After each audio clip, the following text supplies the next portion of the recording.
Okay. Let's Abba Father, we come before your throne of grace, Lord Father. We thank you for this wonderful platform, Lord Father God, that you open up for your children, Lord Father, to know your mystery, Lord Father God. Father, it is blessed is the person who read and understand, Lord Father God, your word from book of Revelation. Father, continuously bless, Lord Father, Brother Paul Duray, Lord Father God, for the burden that he has, Lord Father God, to minister during this end time, Lord Father God. Father, let us awake to hear your voice, Lord Father God, because your word says he Hallelujah.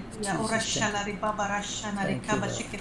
Father, we thank you, Lord Father God. Thank Your you, word says, Jesus. Lord Father, those who have ear, let them hear what the Spirit of God speaking, Lord Father. Amen. Father, continuously bless each and every one of us in this platform with the wisdom, knowledge, and understanding, spirit of discernment, and gift of revelation, Lord Father God, so that we will be able to meditate your word in truth, in power, and in spirit.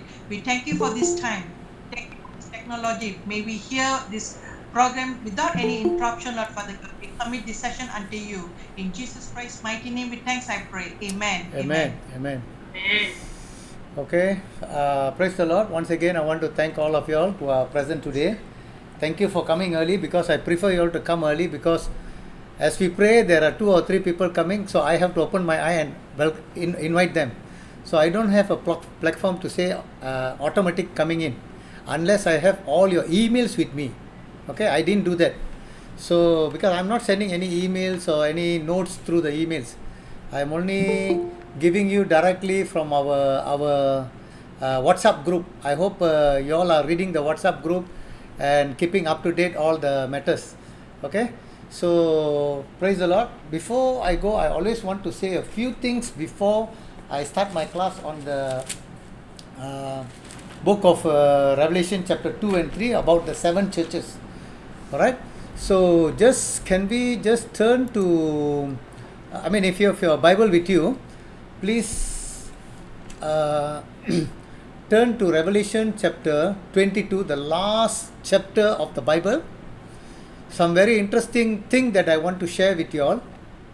Okay, as I've told you all in Revelation chapter 1, the word of God and the testimony of Jesus is actually the word of God is actually Bible is the word of God, or the book of Revelation is the word of God, and testimony of Jesus, I've already told you that it is the spirit of prophecy, one of the gift of the Holy Spirit, where Jesus is having that spirit of prophecy and prophesying to us of what the future is going to be all about. Okay, it was given to Apostle John in the island of Patmos, where Jesus say what will happen to the churches and what is going to happen on the 70th week of Daniel, and what is going to happen after that also. After that means the millennium rule, and also the judgment and eternity. Okay, so to a surprise, do you know that we, being the followers of Jesus Christ, we being the believers of Jesus Christ, Jesus has said something in the book of Revelation about us there. Okay, it's very interesting to know, really very interesting to know. But I want you to understand. Maybe if you don't understand, please go through again tonight. All right. If you see Revelation chapter, I think I better try to present that is better. Revelation chapter 22, verse, the last few verses. Hold on.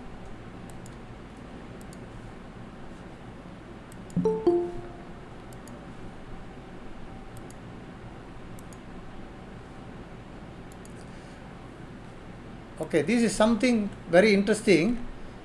Jesus' testimony, as I've told you, this book of Revelation is the testimony of Jesus Christ.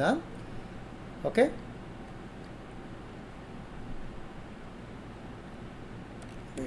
Revelation chapter 22.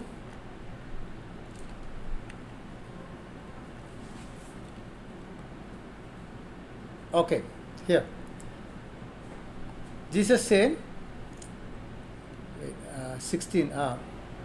Okay, this one only I think you all should understand. And behold, I'm coming quick. My reward is with me to give to everyone according to his work. All right. I am the Alpha and the Omega, the beginning and the end, the first and the last. You see, people keep coming in, I have to admit them inside.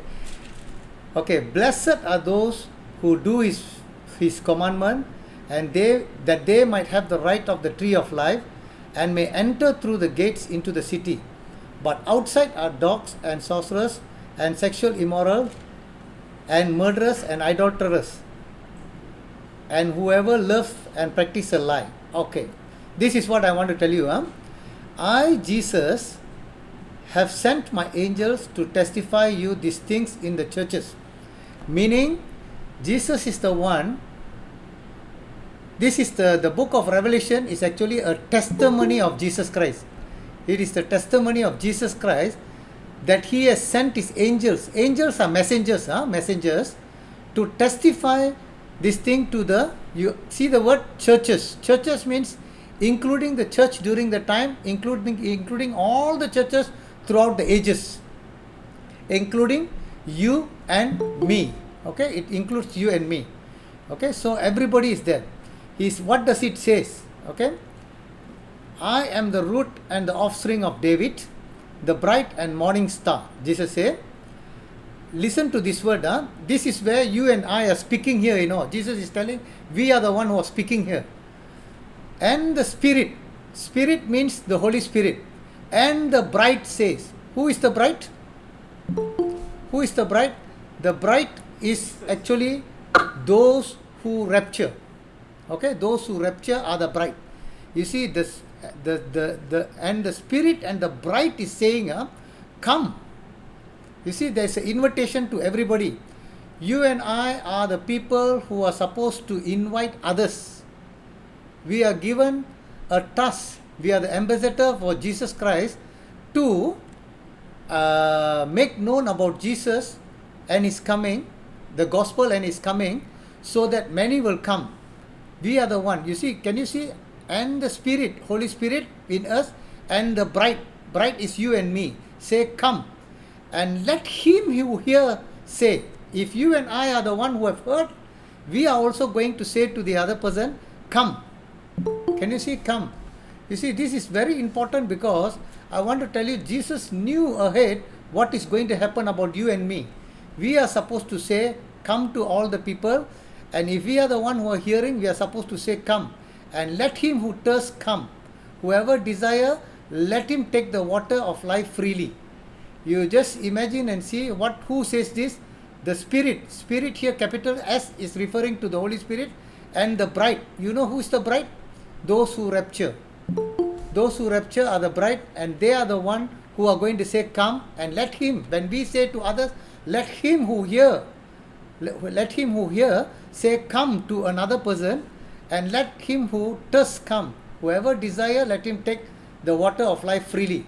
So I want you to understand, you and I are not a person whom Jesus do not know. Jesus understood who you and me are. And that is why he has written what we need to say to others. Alright? So I want you to understand this, and just a small warning. It's not only for me, but it is also for you all. It is actually a very important thing that I always pray about it before I always say. For I, Jesus saying, to everyone, for I testify to everyone. Sorry, this is Apostle John saying, I testify to everyone who hears the word of the prophecy of this book of Revelation. If anyone add to these things, okay, that means in this book of prophecy, we cannot add any of the words inside. Okay, it has to be exactly like what Jesus spoke. Okay, if anyone adds to these things, God will add to him the plagues that are written in this book. Do you know what is the plague that are written in this book? If you see in Revelation chapter 6 to 19, it was the anger of God or the judgment of God and Jesus Christ, that the 7 years tribulation period, where the 3.5 years there is a lot of plague which is going to take place. The heavens will be shaken, many swords, the angels will be released, smokes will come out, many things will be happening. These are the plagues. During the time of Moses, they had the plagues, 10 plagues.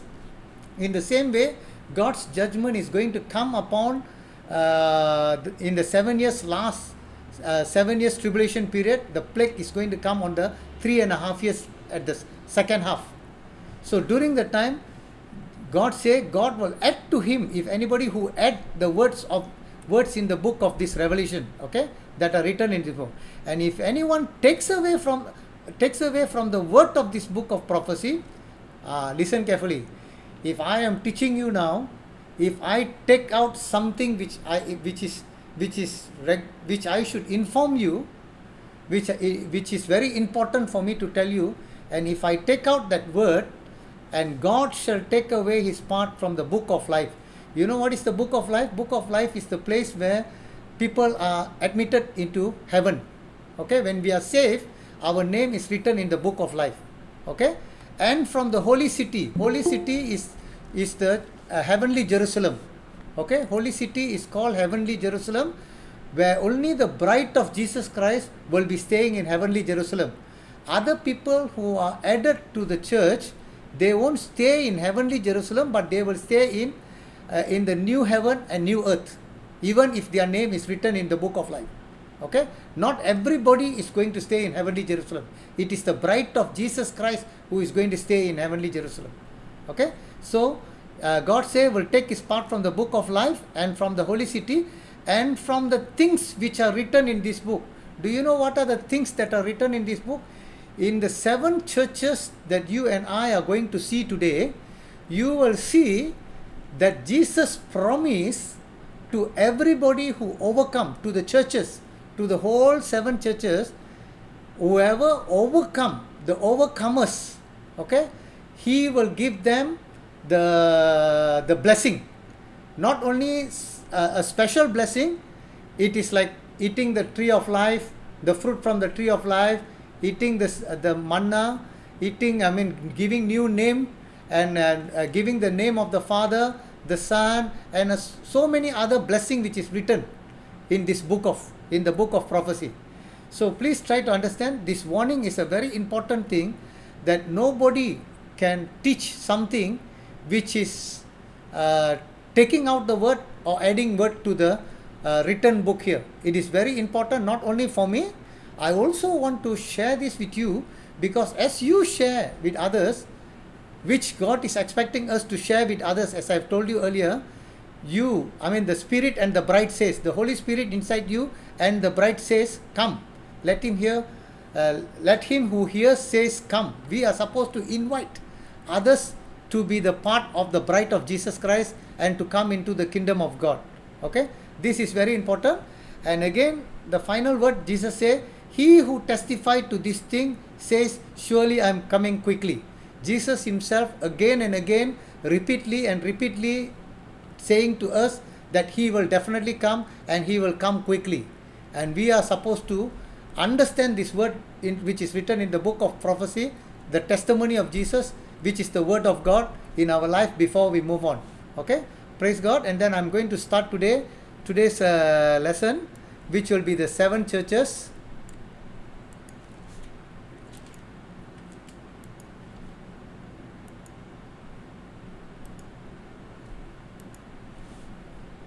Okay, let me glance through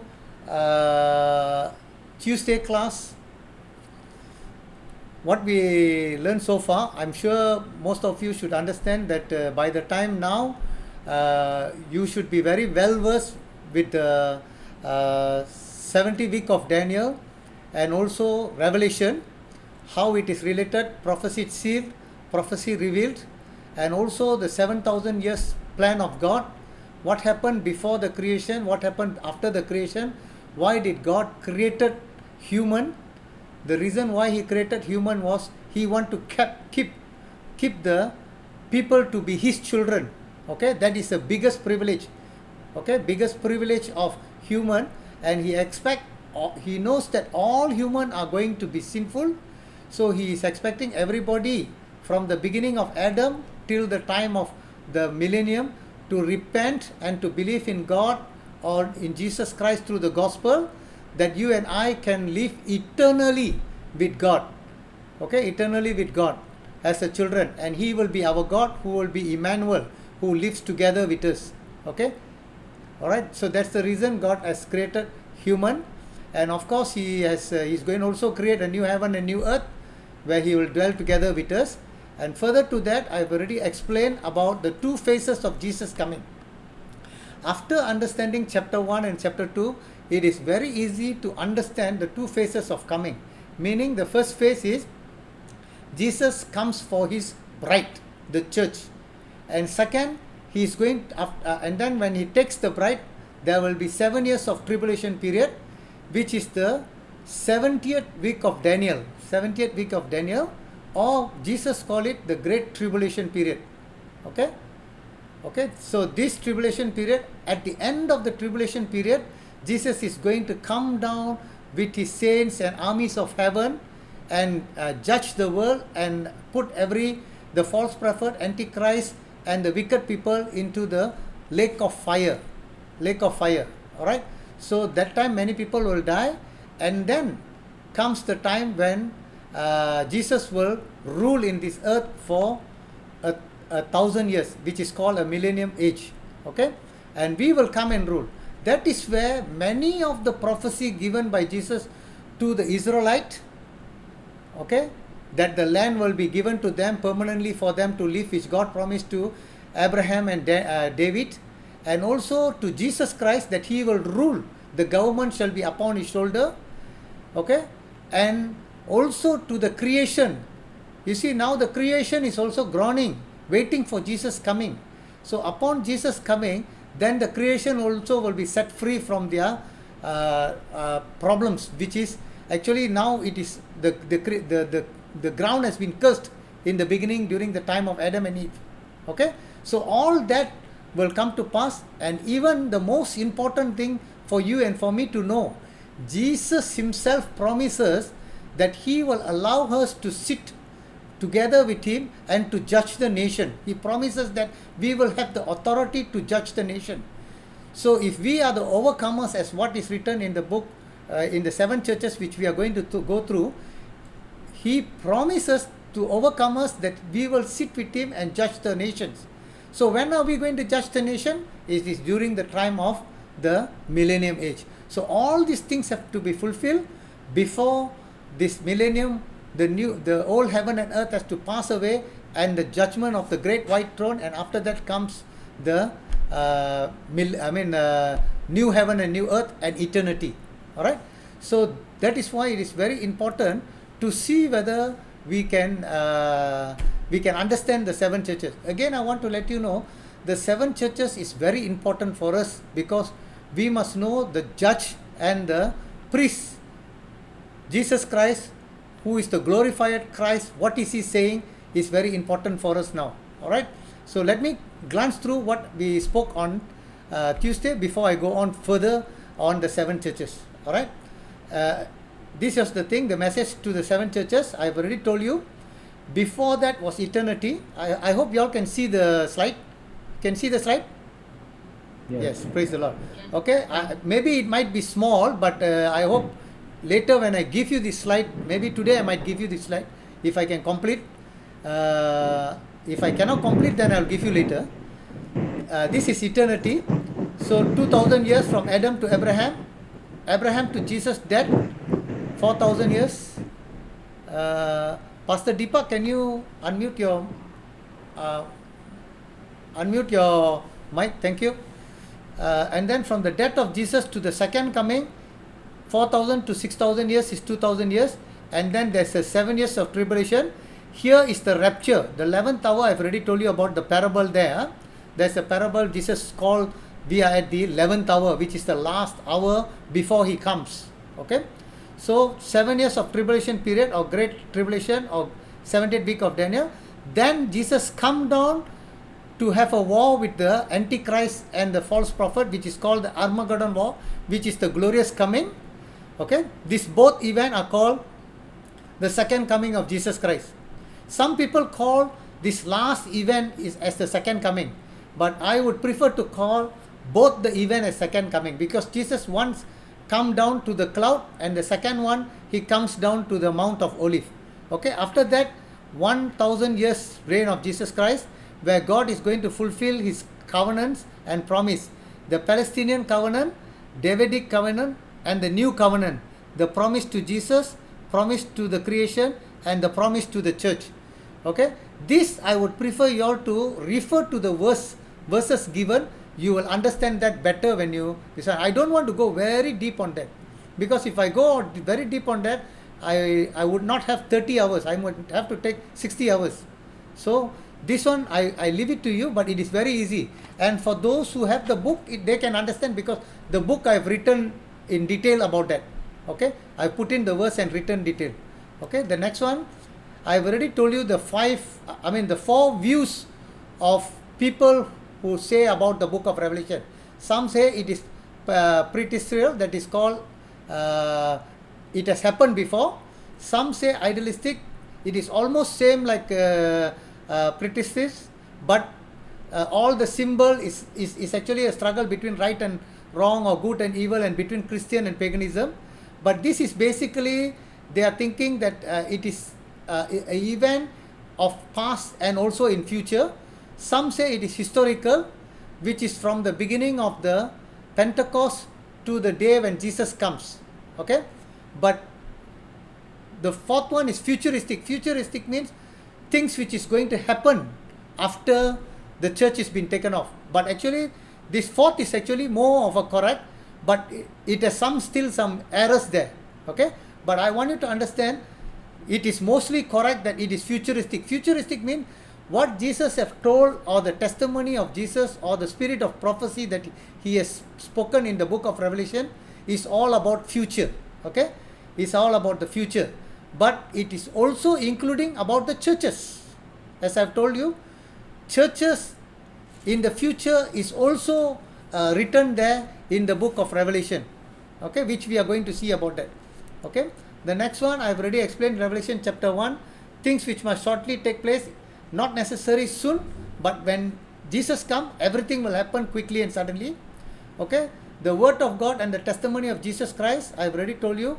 If you read Revelation chapter 19 verse 10 and 22:16, it is actually the spirit of prophecy, one of the spirit gift of the Holy Spirit, which Jesus had with him, and he prophesied what is going to happen. Okay, he has already given us complete prophecy. We don't need any more prophecy from any of the prophet. Okay, we don't need that. Jesus has given fully. Okay, in Hebrew chapter 1 verse 1 to 3, if you read, on the previous time God has spoken through the prophet to the fathers and to the Israelite people, but in these last days he has spoken. Spoken means it's already complete. Okay, it's a past tense. Spoken everything we require through his son, which is Jesus Christ. Okay, so this is what, and the testimony of Jesus Christ, as I've told you, Revelation is the testimony of Jesus Christ. Okay, the seventh spirit, I've already told you, Isaiah 11:2, which is the seventh spirit which Jesus had. And then he is coming with the cloud. Okay, I have just added one more word here. Just yesterday I have added. That is, I have told you with the cloud. Cloud means you can see where there is a cloud which is bright and also it is dark. It is also a cloud where it can rain and it can show that it is not going to rain. That is also a cloud. In the same way, in the Bible understanding, Bible interprets Bible, you can very well be sure that cloud also meaning that he is coming with the saints. Okay, coming with the saints. There, Daniel chapter 3:7 verse 13, I saw the angels, I saw in a night vision, and behold, one like a son of man, Jesus Christ, came with the cloud. With the cloud means with his holy saints. Okay, of heaven. Of heaven means those who are in heaven during the time. Okay, it's already raptured. The church has already been raptured. They are in heaven. And he came to the ancients of day. Ancients of day means in the last days. Okay, ancients of day is actually referring to Jesus Christ, who is above time and space.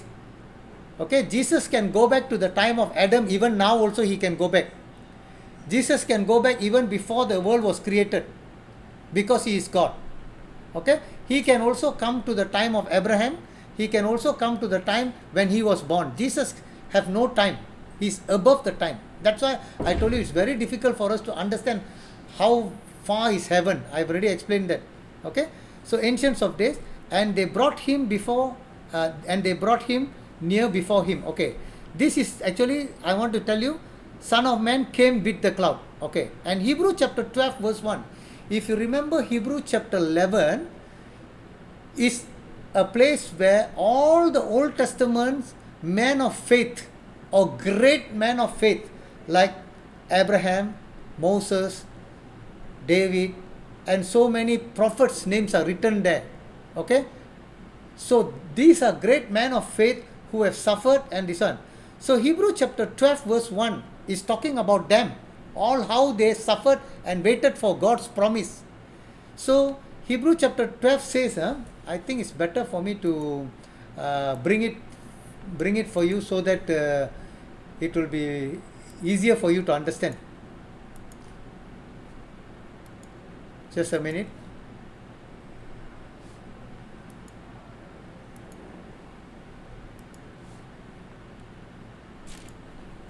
Okay, Hebrew chapter 11 is actually how we understand what is faith, and faith draw history, how Enoch, Noah,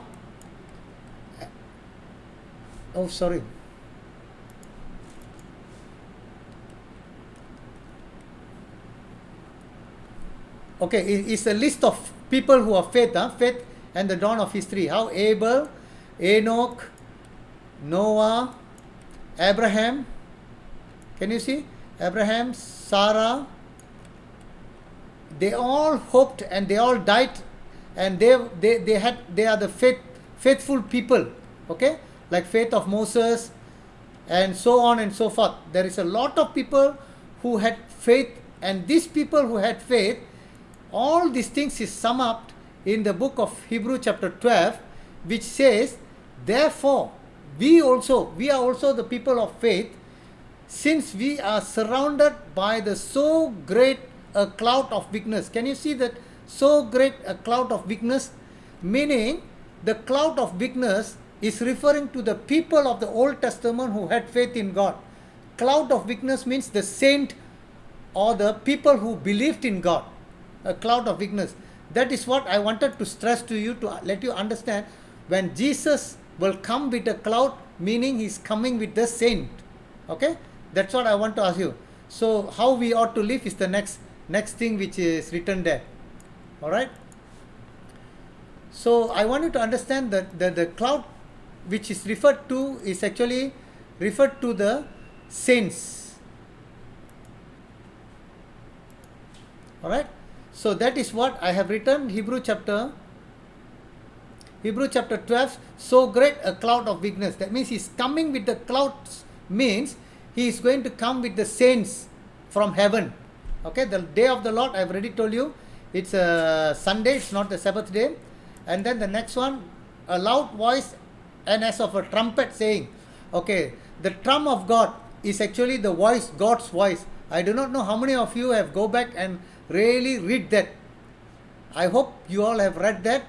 If you want me to go through, I will go through only after the class, because I want to let you know, trump of God is actually a voice of God. God's voice has many. It's not trumpet sound. It is like a trumpet sound. Jesus comes like a thief doesn't mean that Jesus is a thief. Okay, like a thief means how a thief come without the time known and an unknown hour. In that manner Jesus will come. So in that same way, Jesus' voice is like a trump of God, meaning his voice, a trumpet will sound very loud, and in that same manner, when he comes with the trump, with that sound, it will be loud, that those who died in Christ, or rather in a Christian word or the biblical word is, those who are sleeping in Christ will rise up. They will hear. Others will not hear. They will only hear. Okay, and they will wake up and they will go up to the cloud, and we who are living will be caught up with him and will meet the Lord in the air. 1 Thessalonians chapter 4 verse 13 to 18. All right. So that is what it means. And vision of the Son of Man is the same thing as in Daniel, which you have seen, the vision of the glorified Christ. Glorified Christ means, that means when Jesus was in this earth, he was purely a man, son of man. Even though he is also called the Son of God, he has flesh and blood, and he died. and he rose again. Once he rose again, he went back to God because he was the Lamb of God who was sacrificed.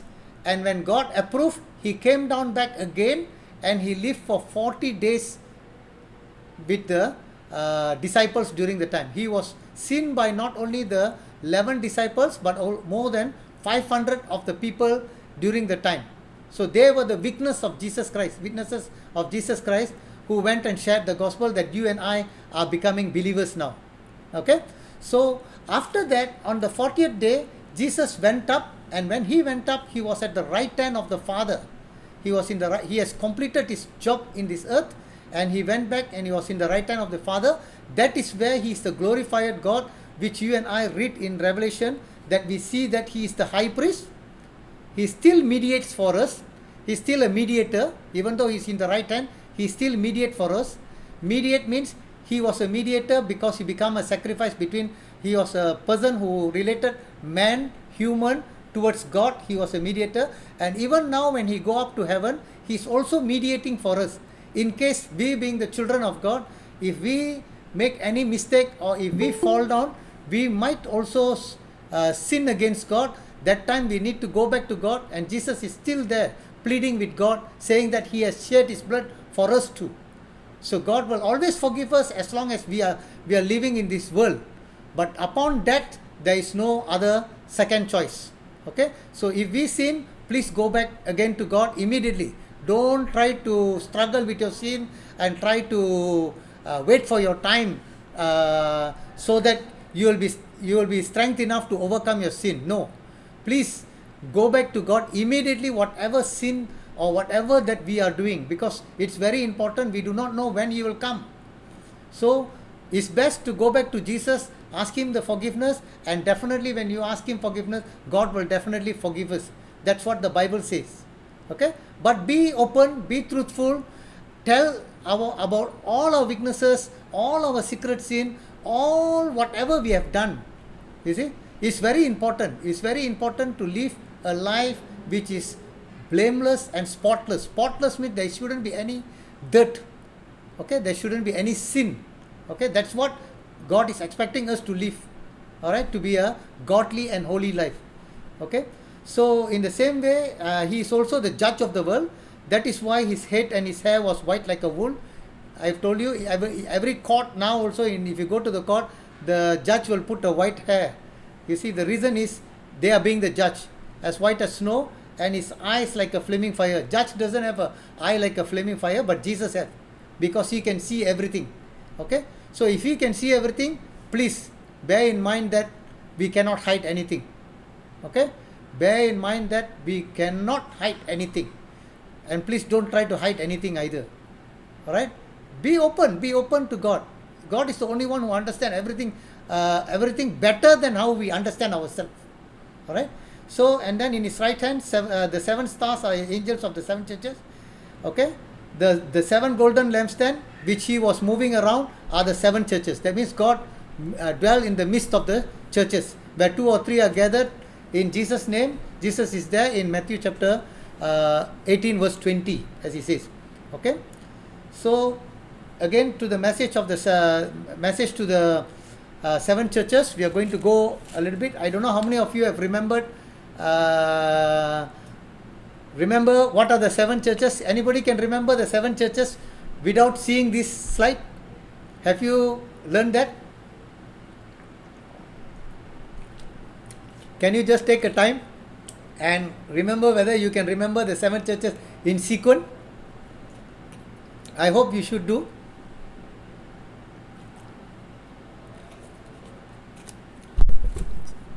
All right. It was AD 95, around. The Church of Jesus Christ, not only about 60 years old, and had experienced tremendous growth despite intense persecution. Okay. So Jesus was unveiling His end time plan. You see, God's end time plan for the church and for the Israelite 70th week, He is explaining to them, explaining to John. John is a Jewish person who also expect the 70th week of Daniel to take place. John is also a member of the church, a disciple like you and me. Okay, so Jesus is revealing to John his end time plan to console them that they are in the right and victorious fight. So if you want to know, sometimes Satan will come and tell you, why are you believing Jesus? Do you think that he is right?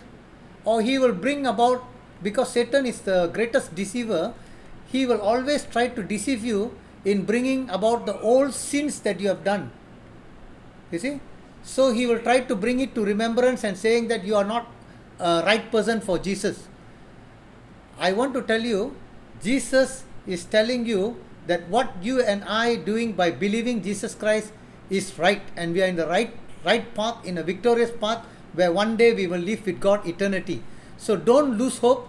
Have the faith in him and continue to have the faith and never leave your faith, because Jesus and the Bible very clearly says that those who hold on to their faith till the end shall be saved. Halfway when you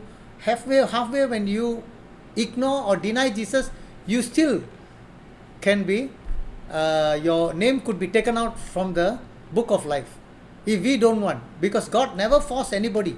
Okay, I want you to understand this.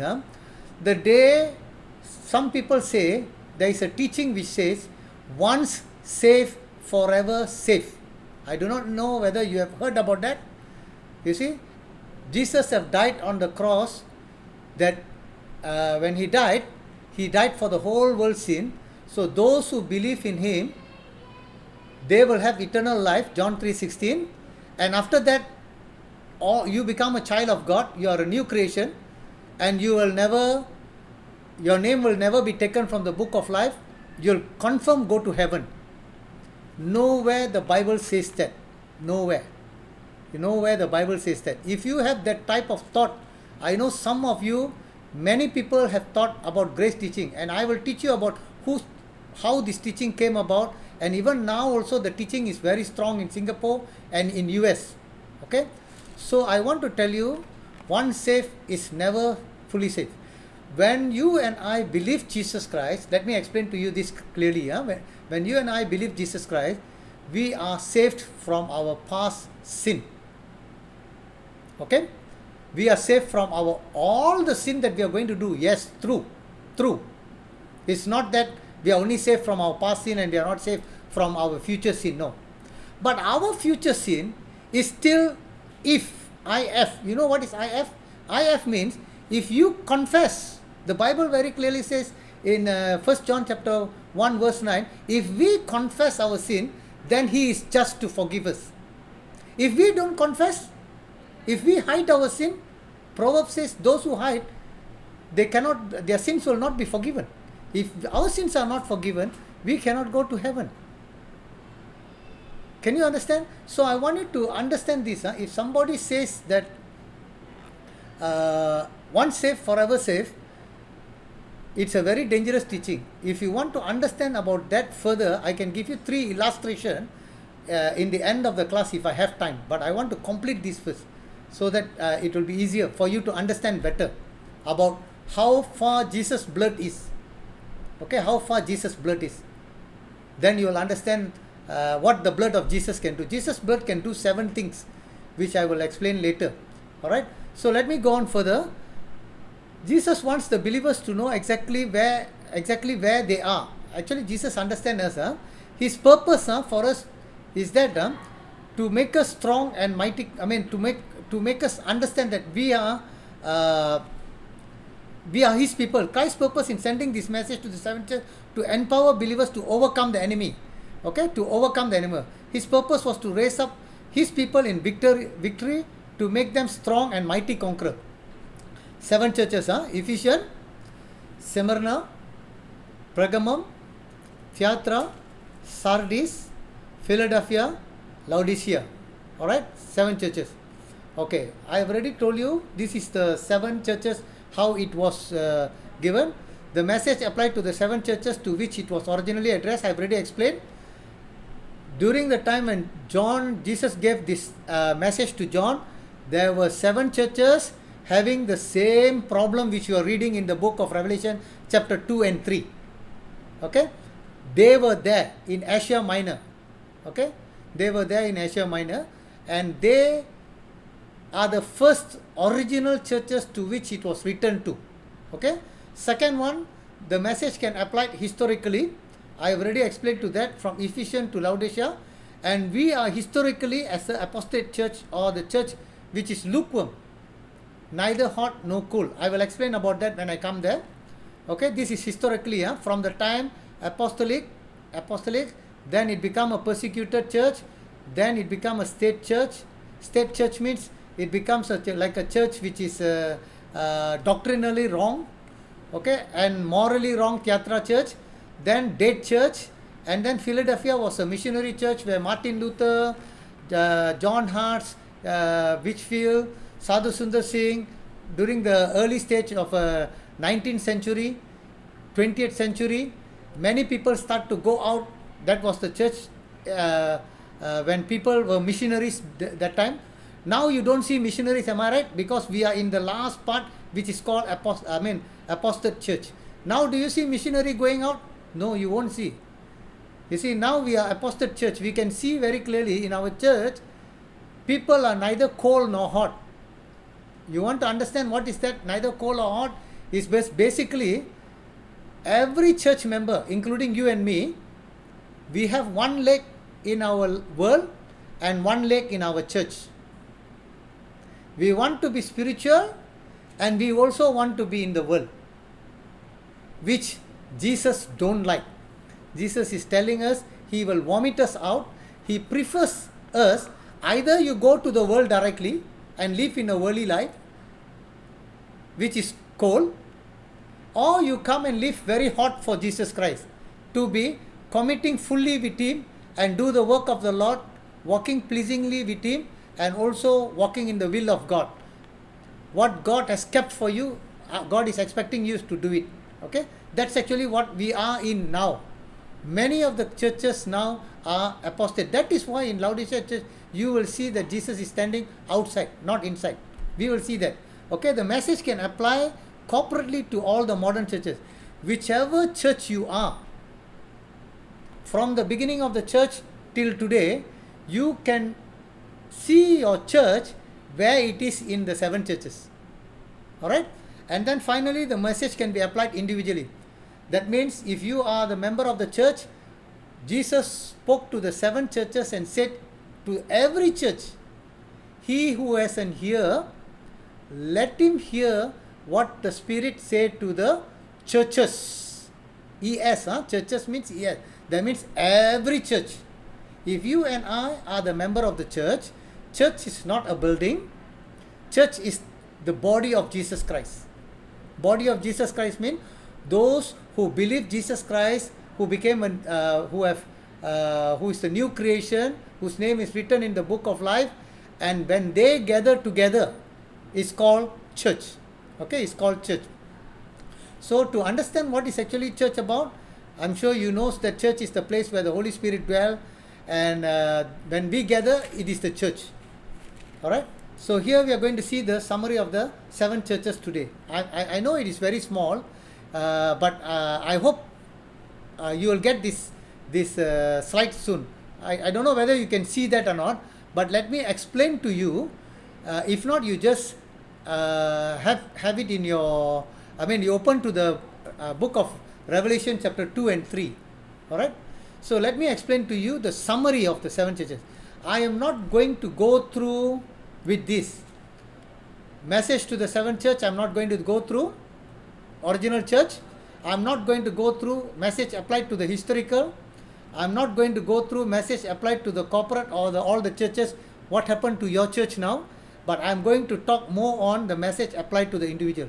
Why I am going to spend more time on that is because what Jesus wants to inform you and me is the very important message that you and I have to need to understand. So that is what I want to let you know. Okay, if you understand that, then you can understand the rest of the thing, how it applied to your church and my church. Alright, so first of all, I want to let you know church here, how it is the same method how Jesus Christ addressed each church. Okay, it's the same method. For the 7 churches, he took the seven same thing he told them. How did he told them?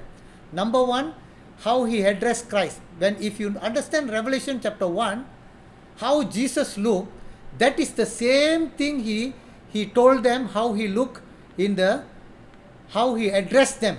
Okay, for example, in the Ephesian church, Jesus addressed to them saying, who holds the seven star in his right hand and walks among the seven golden lampstands. Can you see that?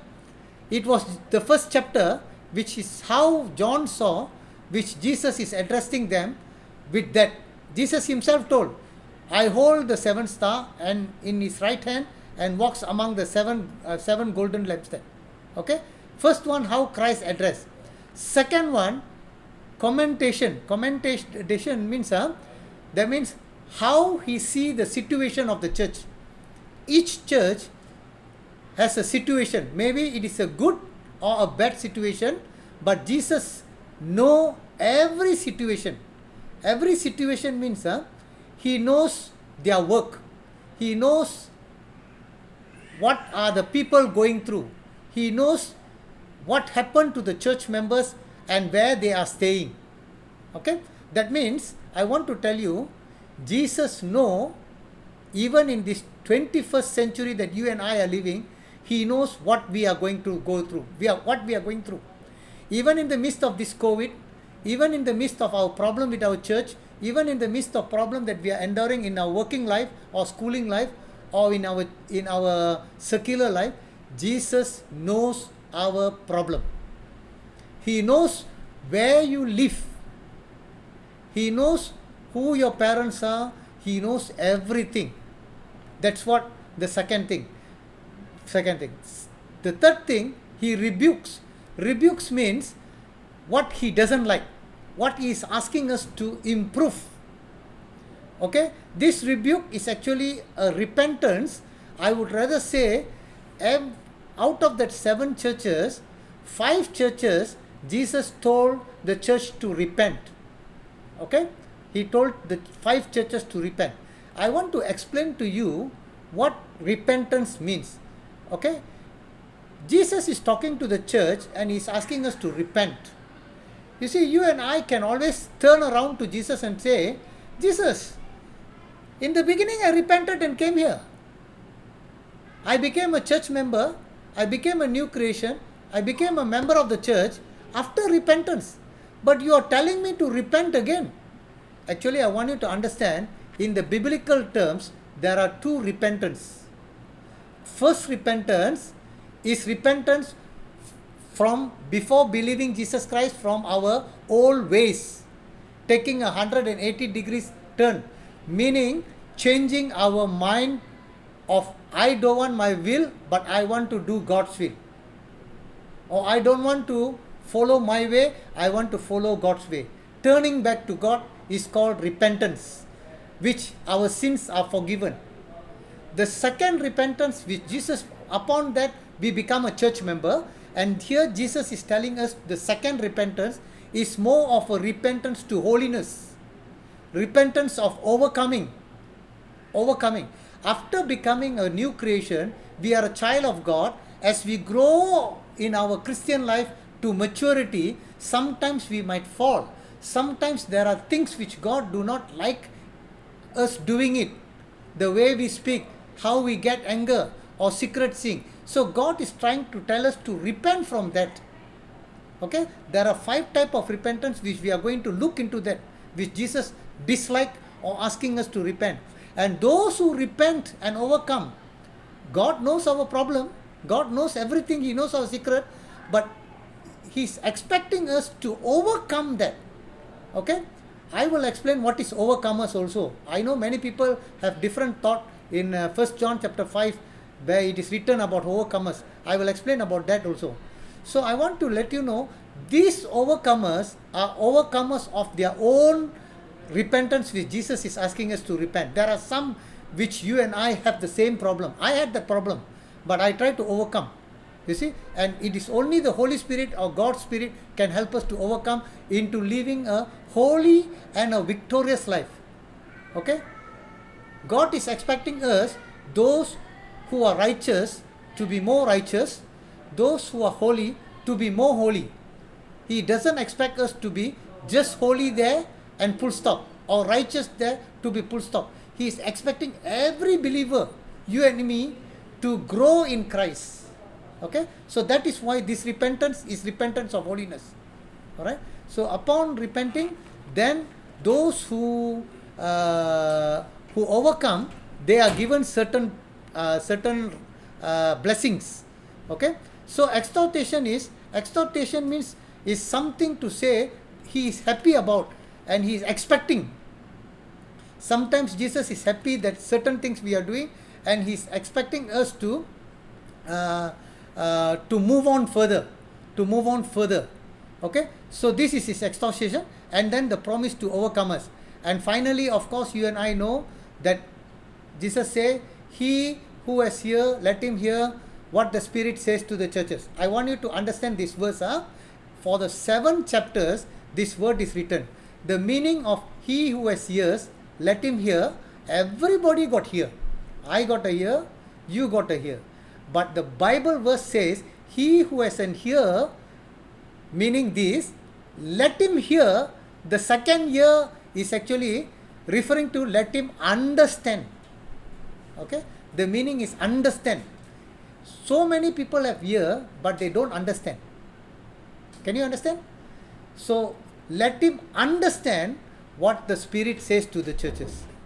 Okay, so meaning everybody got ear, but we must understand what the Spirit is saying. If we don't understand, that the last 7 verses doesn't apply to us. It is just like we here, going here and coming out here. So we must understand what Jesus is telling to the, not the 7 churches, to you and to me. I would rather now refer it that Jesus is speaking to you and me from heaven, how we ought to live. Okay, we are the church members. All right. So let me go on a little bit detail. I want to go what is the thing which is related to us. Okay, that Jesus is rebuking, is which I'm going to focus on, which is very important out of the 7 churches. But I will focus more on the church in Laodicea, since we are in the last church era. Okay, so the first one, Ephesus church, Jesus speak to them. He knows how he's did hard work. I want to let you know, in all the 7 churches, Jesus knew their work. I want to tell you, Jesus knew their work. Okay, what is the problem of the Ephesus church was, they have forsaken their first love. Meaning, in the early church, many of the church members, they believed in the gospel and they start sharing the gospel to many people. Okay, sharing the gospel means doing the work of the Lord. When they start doing the work of the Lord, many of the people, they thought by doing the work of the Lord, they are with God. They are with God. But Jesus is telling, no. Even you and I who do ministry, whether in the church, in worship, in outreach, in whatever means that we are doing, that is called ministry or service that God is allowing us to do. We are unworthy, but by God's grace, God made us worthy to do it. Okay?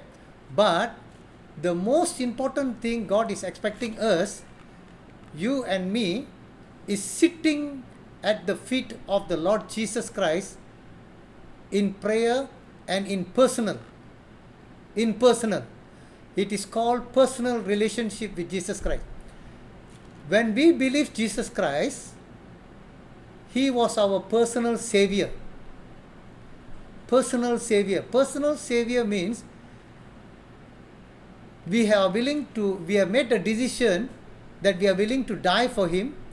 We believe in Him fully, and we want to live a life according to His will. So if we are going to live a life according to His will, we started off praying, we started off reading Bible, which is God talking to us. But as we grow, we become very important in the church, to the pastor, to the congregation, and when we started to do ministry, our ministry grew. Our ministry grew, but our relationship with Jesus Christ or our love, our first love to Jesus Christ reduce. It reduced and reduced and reduced to the extent you and I started to do the work of the Lord but never sit at the Lord's feet. And if you are thinking that as we go to the church and worship corporately, praying and worshiping God is a personal relationship, you are wrong. On that day, or the day on the judgment, Jesus will come and tell us, I never knew you. You want some verses? I will give you, but later. Okay? Jesus' expectation is that you and I sit and discuss with Him, sit and talk with Him personally, many things for long hours. If you don't have that first love, you have forsaken the first love. Okay? Remember the height which you have fallen, repent and do the things you did first. You remember the first time when we became a Christian, I was very excited in my own personal life. I spent a lot of time with God, even not only in a personal prayer, even when I walk, when I cycle, when I go to school, I talk with Jesus Christ. I talk with Jesus Christ. So I was so excited that every time when I talk, I get things done. I want to share one thing which really happened to me when I was young. When I was young, I lost one of my key, my bicycle key. I didn't know where I put it. So I was a child of God. I just came into the Lord. And at that time, what I did was, I told God, I was finding all the house I couldn't find. Somehow or other, I told God, you have to let me find the key. If not, I don't know how I'm going to go to school tomorrow. So the problem was, I had my afternoon nap. When I was having my afternoon nap, I had a dream.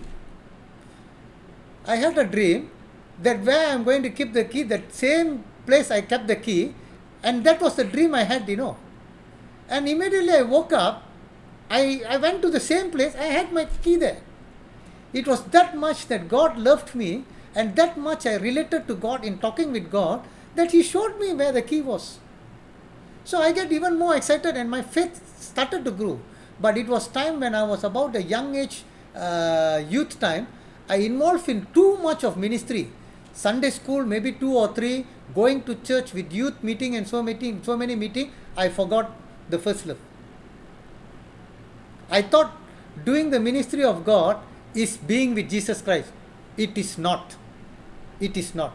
I want you to tell you that it is not. Doing the work of the Lord is actually what Jesus is expecting to the church of Ephesus. If you are doing that, please repent. God is asking us to spend more time with Him. And even as His coming is near, it's better to spend more and more with Him rather than spending time with other things. The next one, Smyrna church was a persecuted church. So God didn't rebuke that church, but He even told this thing, do not be afraid, be faithful even to the point of death. Okay, this point I want to point it out to you. You see, our faith, I do not know how many of you have faith in Jesus Christ, is different from how many of you have faith in the gospel which God has given you. You see, I believe Jesus Christ, but my more important thing is I believe the gospel to believe Jesus Christ. You know why? The gospel is so important that without the gospel, you will not know who Jesus is. You want to know what I'm trying to tell you now? There are many Jesus in the whole world. Okay? Muslim, Hindu, sometimes you create your own Jesus. Gospel, prosperity gospel, Jesus God. One save forever, save Jesus God. But which Jesus do you believe? Christian Jesus, Mormon also Christian, Jehovah Witness also Christian, or your church Jesus? Can you understand what I'm trying to tell you? There are many Jesus. If you don't believe me, you refer later to 2 Corinthians chapter 11 verse 4. Apostle Paul will tell them, which Jesus did you believe? Which gospel did you receive? So you must understand, there are many Jesus, so you must know which Jesus you are believing in. Alright? So I want you to understand that if you believe the right Jesus, then your faith is correct. I repeat again. If you believe the right gospel and the right Jesus, you will receive the right spirit and you are right. If you believe the wrong Jesus, if you believe the wrong gospel, if you have received the wrong spirit, then you are going to have a lot of problem in your own life. Your name is not written in the book of life.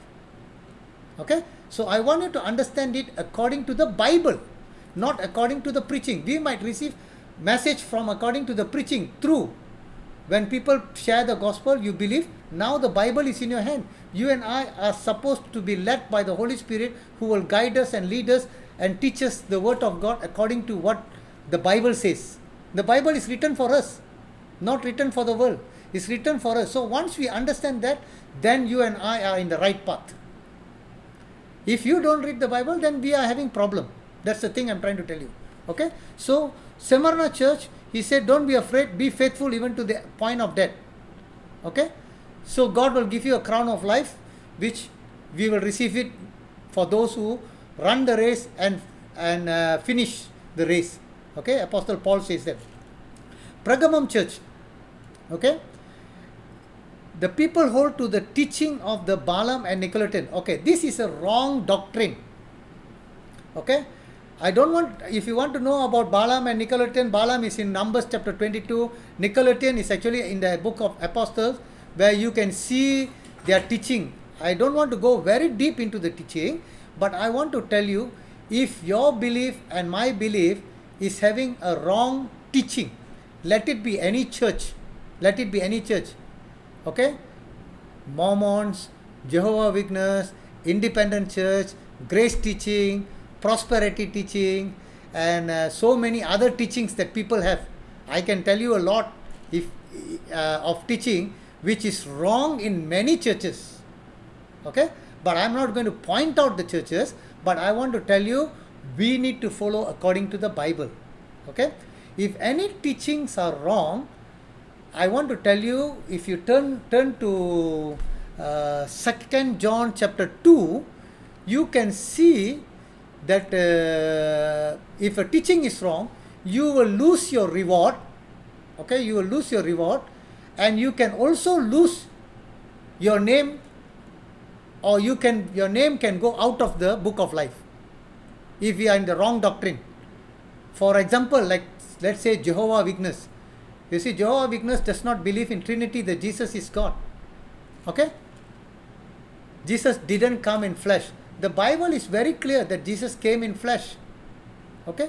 So if that type of doctrine is wrong, do you think that they can go to heaven?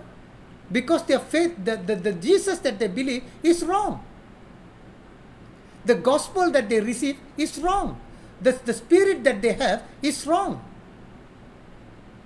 So it becomes wrong. So do you think that they can go? They are already deceived. That is why Jesus say in Matthew chapter 24 verse 4 that many will be deceived in the last days. He told the disciples very carefully, let no one deceive you that I am Christ. I am Christ meaning Jesus is Christ. You see, now they have already changed the Christ also. Okay? So when you are being deceived, then you will have a problem of your faith itself. Your faith will be not strong. It will be shaken. You think you have the whole right faith, but it is wrong. When the Holy Spirit guides you, your whole Bible is like a puzzle. Do you know what's a puzzle all about? When we are a children, you will take the small thing, you put it down. There will be a picture. You will put it down, and then what you do, you have to put it correctly in one by one to make sure that you get the right picture. Am I right? So when you get the right picture, then only you can see the whole picture. If there are 2 or 3 things which is wrong, or you don't have or cannot put it correctly, you won't get the right picture. It is the same with the Bible. I want to tell you, the Bible is 100% perfect. It's the word of God. Perfect. The only problem is, Bible is correct, but I do not understand it. I do not understand it. You see? So when I don't understand it, so the way how to go about, I must ask the Holy Spirit, who is the teacher, and I must also open up my Bible and read, and I must understand it with that. Whenever people tell you, like me, I'm teaching you now, you have to open up the Bible. When I give you some slides or something, please open it up. Open it up and open the Bible and see. If possible, King James Version, New King James Version. If the latest version other than that is okay, but I prefer you to go back there. You see, there are some not errors, difficult to understand statements. But if you go back to King James Version, I don't think so you will have that sort of problem. Okay, everything is clear. I don't think any of the problem you will. You see what God has given for our salvation, 100% clear. If you have that faith, you can 100% tell anybody, I am very clear with this. We will come to that in the next chapter when we talk about are you being prepared. Okay, so this is a doctrine. Doctrine means I also want to let you know doctrine. What is the meaning of doctrine? Doctrine means, it means this is the basic important thing that you and I need to understand and have faith in. In a simple word, I'm trying to tell you in a simple word. I'm not telling you theological word. Okay, and this thing has to be confirmed in the Bible minimum 2 times. Minimum 2 times. That is called doctrine. Meaning what, let's say, for example, I give you, for example, salvation. Salvation means how does salvation work? Okay, salvation means if you and I believe Jesus, that is called salvation. It should be written in the Bible more than 2 times. If it is written only 1 time, it is not a doctrine. For example, John 3:16 and then Romans 9 and 10. You see, all these are called doctrine. That means it's the same thing. You believe Jesus, you will be saved. You believe Jesus, His name, you will be saved. You believe the gospel, you will be saved. So many times it is written, it is called doctrine. So this one, nobody can change. Nobody can change. Okay, which is not doctrine? Which is not doctrine? I give you one example. For example, Peter, when he, in the book of Acts, some people took the handkerchief and they go and touch the other people, they were healed. Correct? His shadow touched them, people were healed. That is not doctrine. That is one-off. Can you understand? One-off. Can you see any other apostle who walked and suddenly the other people got saved? No. Can you see anybody who had a handkerchief in the Bible, when you take and you go and give to another person, they will be healed? You see, even now, I know there are some churches. I remember one person came to my church. I don't want to mention the name. He came there and then the pastor was showing that even my shadow can heal that person. Bring the people. You see, this type of thing is unnecessary called for. And there were pastors from India who came down bringing a lot of handkerchief and selling one handkerchief $5 or $10. And people were buying. You see, it's very sad to see this thing, but I want to let you know a doctrine must be more than 2 or 3 times. Okay? Non-doctrine is 1 time or never mentioned. Never mentioned means don't need to do that. You see, taking the Holy Communion, Jesus say that do this in the remembrance of me. It is not written only by in the book of Matthew, Mark and Luke and John. It is also written by Apostle Paul in Corinthians. So it becomes a doctrine, and then you and I must do it. You and I must do it. Okay? So you must understand, when doctrine, let's say, go ye into the world, it's written in the book of Mark, it's also written in the book of Matthew, it's also written in the book of Luke. So it's a doctrine that you and I have to go. there are certain things which is not doctrine, like for example, um, um, child baptism. Is it a doctrine? No, child baptism is not a doctrine. You see, some people baptize the children. It's not a doctrine. Where it is written? Okay, we cannot assume and come to that. So we must understand which is doctrine and which is not doctrine. So doctrine is very important. If you are in the right doctrine, you will not only not lose your reward which you have gained, but it is important that you and I must secure our entry into heaven correctly. All right. The next one, Theatra Church, is the rebuke is tolerate Jezebel with a sexual immorality and eating food sacrificed to idol. It is actually moral. Moral means, you see, if your doctrine is wrong, then your moral also will become wrong. Can you understand? If your doctrine is wrong, your moral also will become wrong. For example, sometimes the doctrine says, like for example, once saved, forever saved. You can even continue to sin. You will think, I am already saved. I can do whatever I want. Even if I sin, Jesus is going to forgive me. That's not a license to sin. You see, your doctrine should be correct. You must know Jesus according to the Bible. According to the Bible. Not according to the teaching of the people. According to the Bible. So this is very important for us. Okay.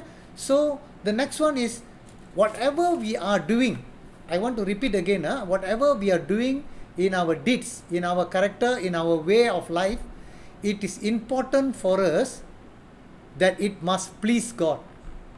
It must please God, and it must be according to God's will. Alright? It must be according to God's will. If we are doing something which we can grieve the Holy Spirit, or which it is unpleasing to God, I think we must tell the Holy Spirit to change us. Okay? Sometimes what we are doing, even in our eating, even in our time, how we balance our time, even in our character, attitudes, we have to change. We must be changing regularly and every time growing in the Lord. Okay? We must be changing. During this COVID time, it's the best time for us to sit at the Lord's feet more and more, to read the word of God to change us. Okay? The next one is Sardis Church. Dying church or dead church. Okay, this church is like a traditional church. Traditional means, I want to repeat here in our individual life, if our prayer is our routine of life, is going to be traditional. If it is going to be traditional, in the sense that our prayer is the same. Morning when we wake up is the same. Before whatever we want to do is the same prayer. Even before we want to take any lunch or breakfast or dinner is the same prayer. Even when we want to sleep also is the same prayer. Watch out. You are Brother, yes. just check with you. Yes. If you say the same prayer, some will, every week they tell the Lord's Prayer. What is your comment there? Lord's Prayer. Lord's Prayer. Okay. All right. Okay. Lord's Prayer and even Psalm 103. Bless the Lord, my soul. Some people used to say that immediately after prayer and all these things. Okay. My comment is very simple. You see, Lord's Prayer was a prayer taught by Jesus Christ to his disciple, meaning Lord is teaching us how to pray, the method how to pray. Meaning, if you really understand in the book of Matthew chapter 6, when Jesus taught his prayer, it is a prayer of a righteous, how to pray a righteous way. Righteous means when we want to live a right way in the sight of God, that prayer teaches us how to pray. And if we are praying that always, I think sometimes it becomes very traditional. Once in a while you pray is good.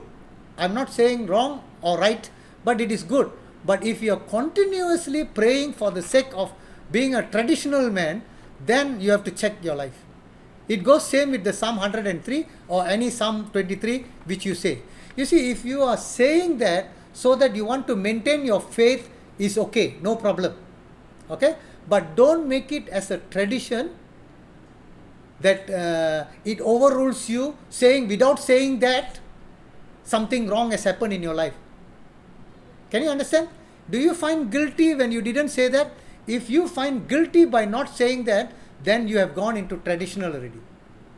Can you understand the meaning of it? You see, check your life and see. You see, this dead church, Sardis church, why Jesus called it as a dead church? Because we are supposed to walk in faith, not by sight, meaning walk in spirit. Because the Holy Spirit in us must lead us and guide us daily. We must grow in spirit, in flesh, or in body. We might get weaker and weaker as we grow older and older. Our body will decay with many sicknesses as we grow older and older. But the man inside, the I must die, and the Holy Spirit, which is the spirit which God has given in me, it must grow into a bigger spirit or larger and larger. With that knowledge, I must live. Can you understand?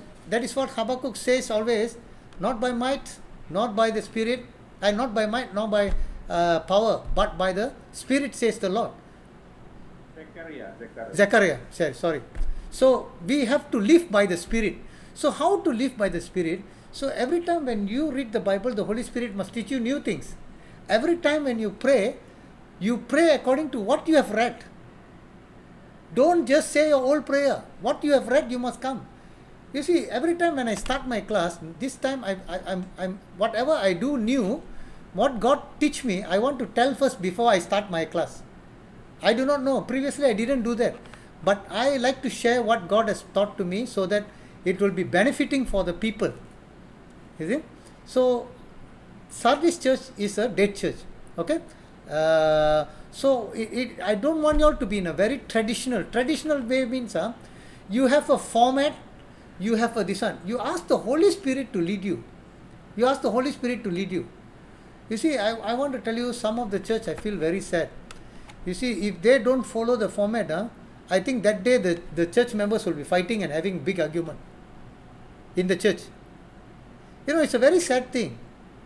But I'm not saying they are doing something wrong, but I'm trying to tell you that you need to come out of traditional. You need to be led by the Holy Spirit. Led by the Holy Spirit. You see? That's what I'm trying to explain to you. Not only the church, but our individual life, if you and I want to be led by the Holy Spirit, if you have your personal time, it can be any time, not morning, afternoon, evening or anything, anytime. Whenever you read the Bible, apply that word in your life. Pray that word.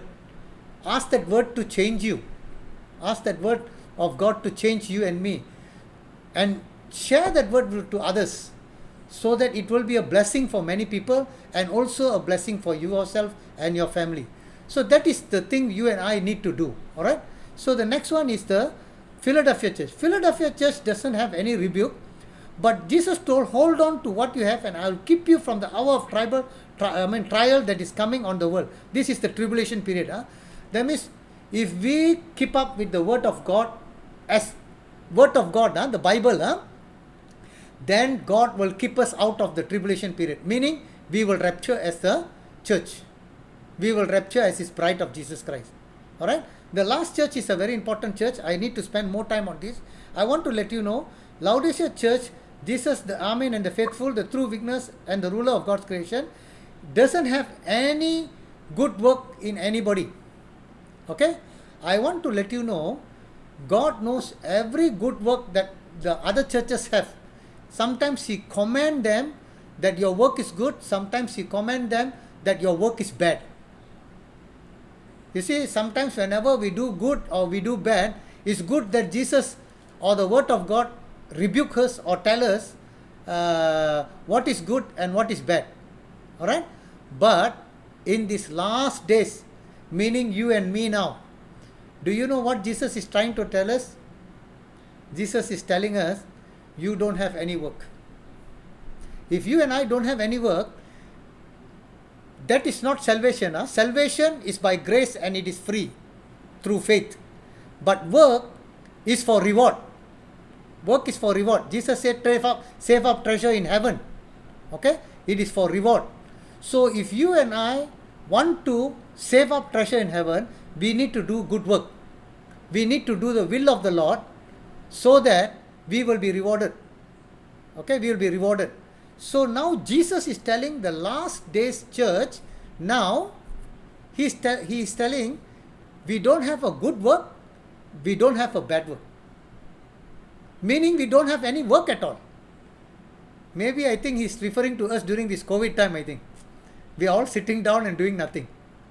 I don't know. But what I'm trying to tell you here is, Jesus doesn't see any work that is right in his sight for the Laodicea church. So whatever work that you and I are doing, we need to check. It should be done in faith. We should abide with Jesus Christ to do the work, as John chapter 10. Okay? So our work will one day be burned by fire or the Holy Spirit, and then only it will be showing whether we will get the reward or not. But anyway, Jesus never see any work. But what is the rebuke that he says? Rebuke means what is something that he asks us to change or ask us to do something in our life. That is, he says we are lukewarm, neither hot nor cold, wretched, pitiful, poor and blind and naked. Okay, this one I am not saying. I want to let you know very clearly what Jesus means here to the Laodicea church, which you and I are living in the last church of the historical part. Okay, lukewarm means it is not hot and not cold. Okay, meaning God wants us to be hot. Hot means filled with the Spirit, move in the spiritual realm and move in working the Lord's will. He doesn't want us to be cold, having the Spirit and sleeping and doing nothing. Okay, so that is why Jesus is telling, you are not hot, you are not cold. So you are in the center. If you and I are in the center, not listening to the word of God right now when God says, then Jesus say, I will vomit you out. Meaning, he's going to spit us out. Take us out. He dislikes us. He doesn't want to appreciate us. He dislikes us. Either you become hot or you become cold. Meaning, in these last days, do you know that people are very self-satisfied? They are very good in the church life and they are very good in their worldly life. Meaning, doing double work. In the church life, they can come in front and speak in tongue and worship fantastically, and they know how to say hallelujah and amen, and they are so good person. When a person sees you, you are the most holiest person in this earth.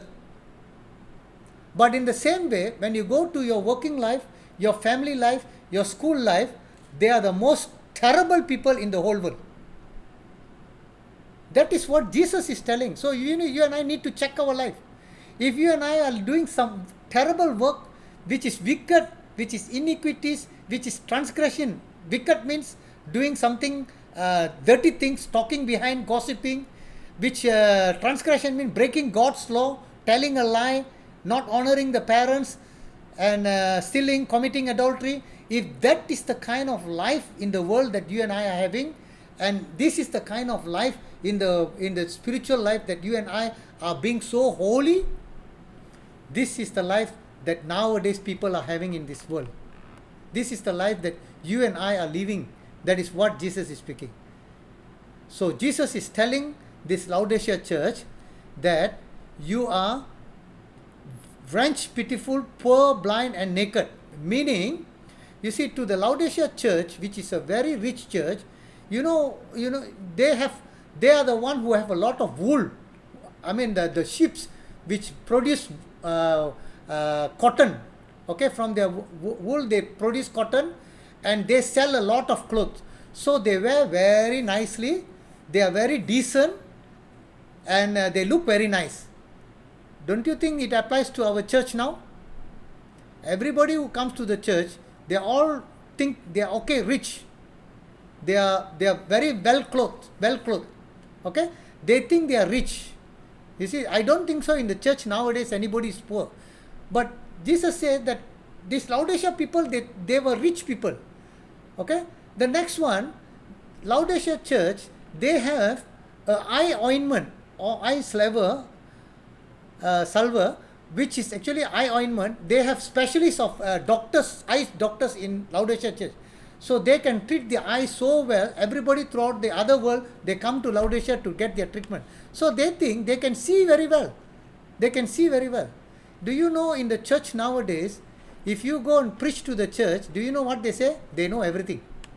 They think they are very smart. They know everything. They don't need to learn anything. You don't come and talk to me about Jesus. I know everything. There are many people in the church who speaks like that. So, but Jesus, in the sight of Jesus, Jesus is telling them, you are poor. Why Jesus is telling you are poor to the rich people in Laodicea church and in the church now is because they are poor in spirit. They are poor in their faith. That's what Jesus is trying to say. You don't have the Holy Spirit which is leading you correctly. You are in your faith. You are poor in your faith. Your faith is so low that you cannot stand any trials or tribulation which will come upon you. You see, you can be rich, but Jesus is telling you are poor. You can be clothed nicely, but Jesus said you are naked. Meaning, people in the church are hiding their sin by looking very nice or being looking godly. I want to explain the word godly and holy. Holy is referring to God. Godly is referring to the human man. Okay? Holy means how you pray, how you give without anybody knowing, how you do things which only God knows, how you fast, how you read your Bible, how you spend time in your personal life, how you are in personal life is godly. Holy. Godly means when you carry the Bible and go to church, when you read the Bible, when you lead in the worship, people will think how you lead your family. How you lead your family in a godly way is godly. So here is that many people try to be godly, but Jesus is telling that they are naked. Naked means their sin, Jesus can see directly without anything to stop. Jesus knows the problem that this person is facing. He thinks he is clothed very nicely. Nobody can see him in the church. Nobody knows his secret sin. Nobody knows what he is doing outside in his family or in outside life. But Jesus knows. Jesus knows. That's what he's saying. They are naked. That means you and I, in the sight of God, are naked people. God knows entire weaknesses and sin in our life. The next one is we are poor in faith. I've already told you. And the next one is immediately after Jesus said that, he's asking us to repent. Repent from this thing. Repent from our nice look. Repent from our knowing all the things. We are trying to be very clever that we know everything from the Bible. And repent from our richness. Okay? So he said repent. And the next statement, he's talking to the church. Church means he's talking to you and me. He's telling us, behold, I stand at the door and knock. You see, even though Jesus is talking to the Laodicea church, if Laodicea church is a big building, usually the church, they meet in the house. If Jesus is knocking at the door, that means Jesus is not inside the church. He's outside the church. And if you remember, in Revelation chapter 1 and to the Revelation chapter 2 to the Ephesian church, he is the person who holds the 7 stars or the messenger of God, and he walks in the midst of the 7 lampstand. That means he is in the midst of the church. He was in the midst of the church in the early church life in Ephesus, Smyrna, Pergamum, Thyatira, Philadelphia, Sardis. All this church, Jesus was there. But in the last church, he is not in the midst of the lampstand. In our last age, Jesus is not inside the church. He's not inside the church. He's not inside our heart.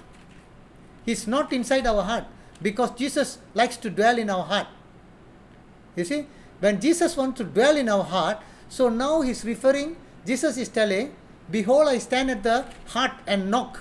If anyone opens the door, you and me, if we open the door and open our heart and let Jesus come in, Jesus would like to come inside our heart and he wants to come and stay in our heart.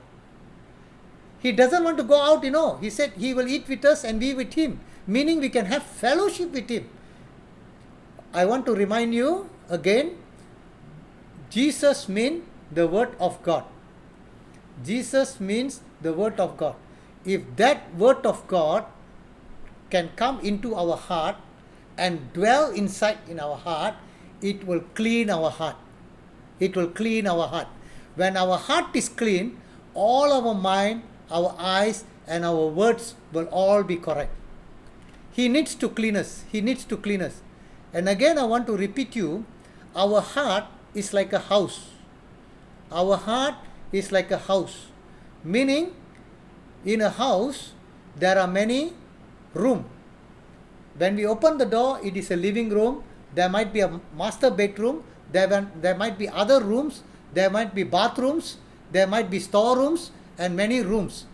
But many of the Christians, I want to repeat again, many of the Christians, they like to open the door and ask Jesus to come to the living room only. Just in the living room. And you will bring your coffee, tea and give Jesus to anybody like normal visitors coming in. And you will discuss with Jesus and say bye-bye to Jesus and ask Jesus to go out. After that, you go to your working place or you go to the other places. Jesus didn't want to do that. He wants to come and dwell in our house, the whole house. He is expecting us to take us, to ask us that what is your problem? I come to give you the light. So he asks us to bring him not only to the dining, but also, not only to the living, but also to the master bedroom, other rooms, dining, and other storeroom and the bathroom, so that he can give us light. Do you know what is inside our storeroom? Our secret sin, our jealousy, the sins that has not been forgiven. You see, many of our sins, our past sin, which the devil will always come and accuse us. Accuse us means, devil will come to our mind and tell us, open up that storeroom. On that day you never forgive that person. You fought with him. On that day you committed a sin. On that day you told a lie. On that day you committed adultery. You had wrong relationship. All these things we have already locked in other room. We have never mentioned it to Jesus.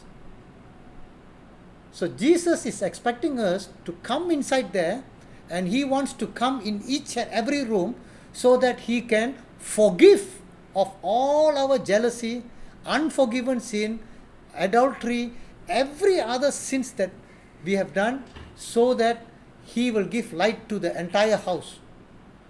We are in the last days and he is expecting us to come into our heart. That is why this Laodicea church is very important. Very important.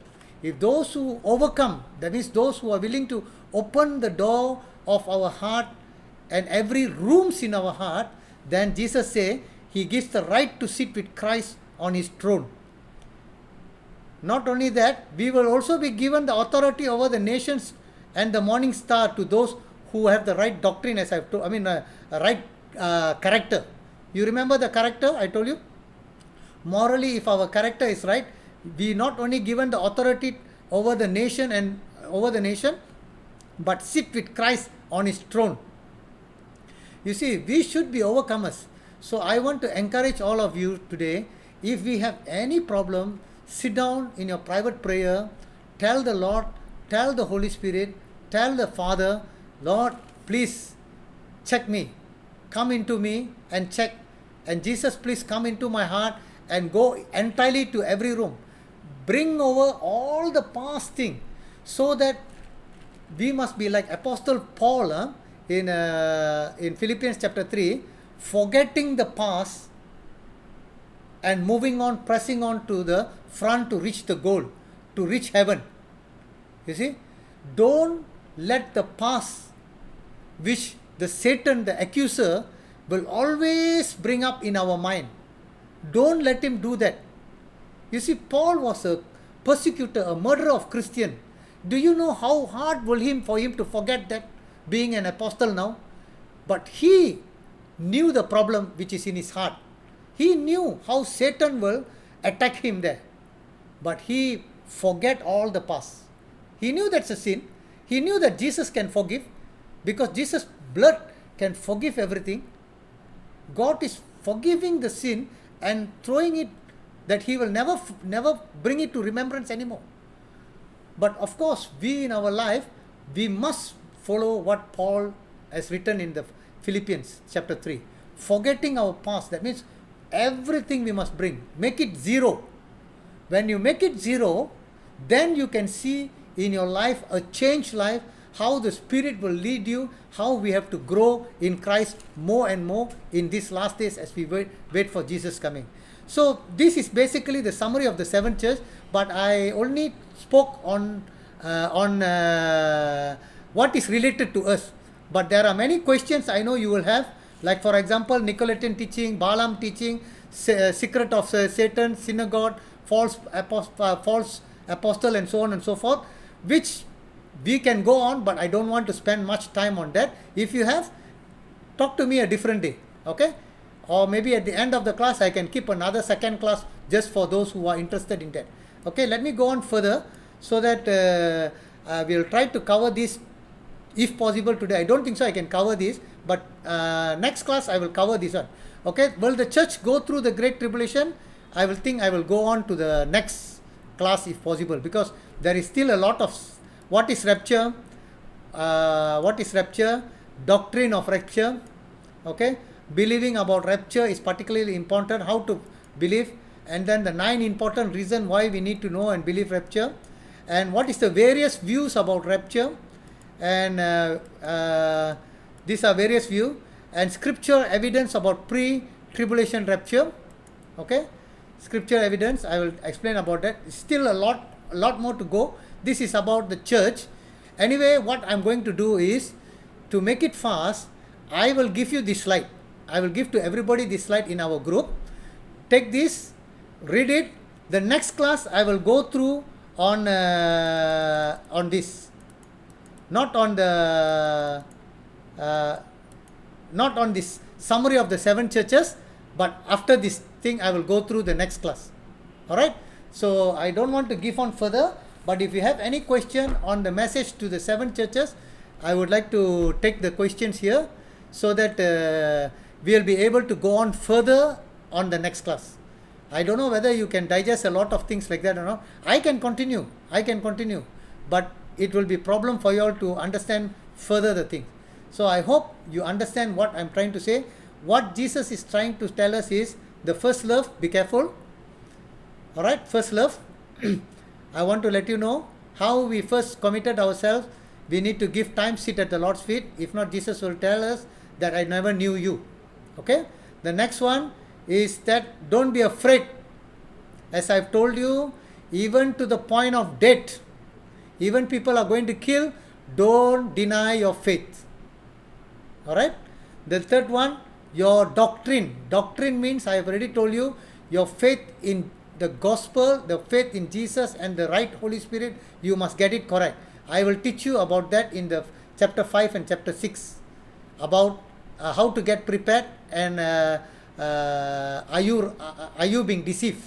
Okay, I will teach you there. Okay, tolerate Jezebel. Okay, this is moral. You see, Jezebel's spirit, you remember the Jezebel during the time of King Ahab in 2nd Chronicles and the kings there in Elijah time. So that Jezebel spirit, Jezebel is the adulterous spirit, adulterous spirit. So this adulterous spirit is very terrible now, I want to tell you. Very terrible in the sense that it is not only in the world, it is in the church. In the church, I want to tell you, in the church there are a lot of sexual things which is going on. Lot of adultery, lot of lustfulness. Even a lot of individual members are receiving wrong message in their WhatsApp, pornography, sexual videos. You see, all these things are very dangerous. This is the moral. How is your moral? Are you seeing that, or are you deleting and don't want to be in the group? That is the thing Jesus is asking you. If you are immediately deleting that video and the pornography and immediately coming out of group, then you are doing the right thing. You don't need these people.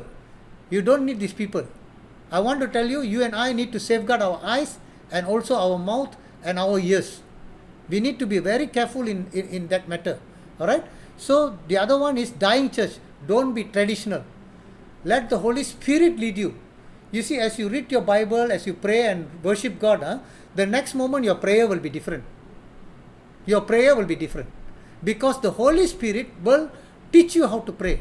And Jesus has taught us how to pray. Okay? So it will teach you. So we can follow the procedure. We don't need to pray the same thing. We can pray something that we read, concentrate on that, use that word, and you pray. Even what you learn today, pray about it. Okay? Like what in the Laodicea church. Okay? Philadelphia church, they followed the word of God, and God will open the door for you where you need to speak and where you need not to speak. Okay? When Jesus opens the door, nobody can close. When Jesus closed the door, nobody can open. Meaning, in your life, we can do good things for God to earn reward. But in the same way, God has a work for you or the will for you in your life. Through you, God wants to bring others into the kingdom of God.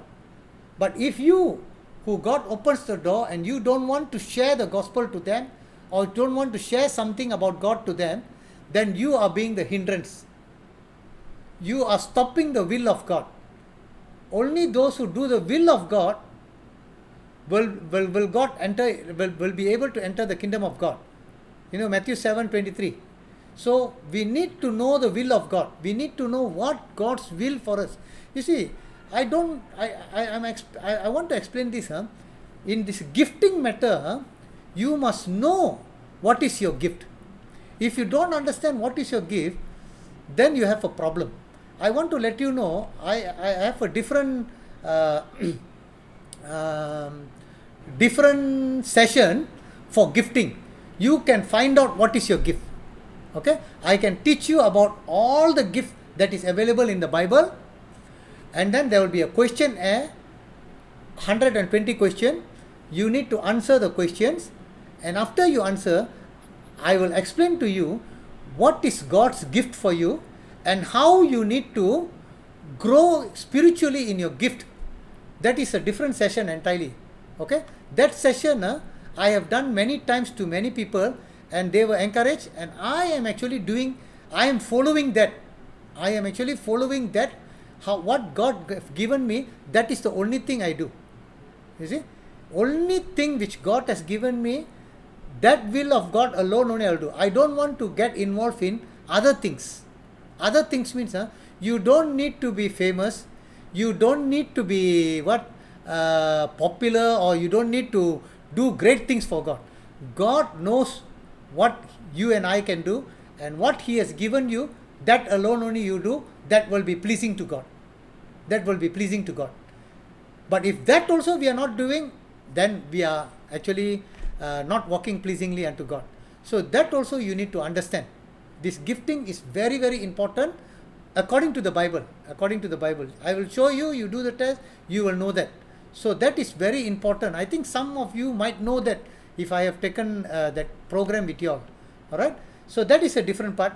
So you must know your gifting and you do your gift. Okay, finally I want to tell you, Laodicea church, lukewarm, those who have the love of the world, please don't love.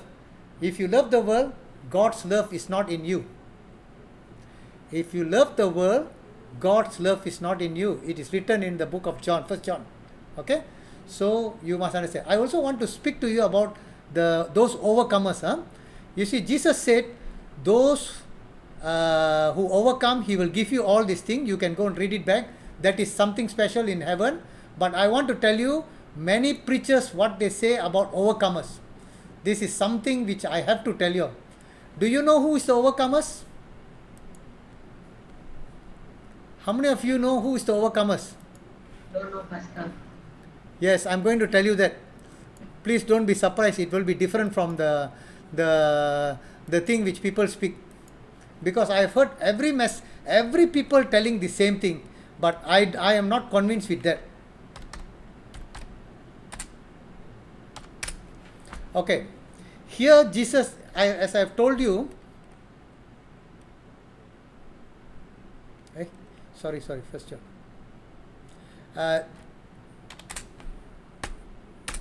I want to tell you, we need to have two repentance. Okay, when you repent from that 5 out of the 7 churches which Jesus told to repent, then we become the overcomers.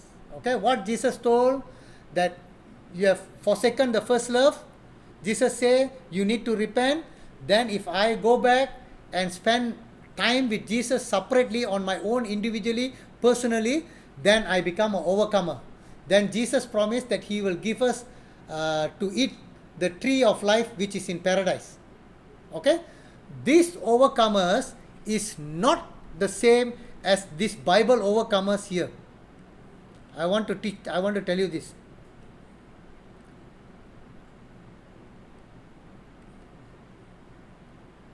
Right? 1 John chapter 5.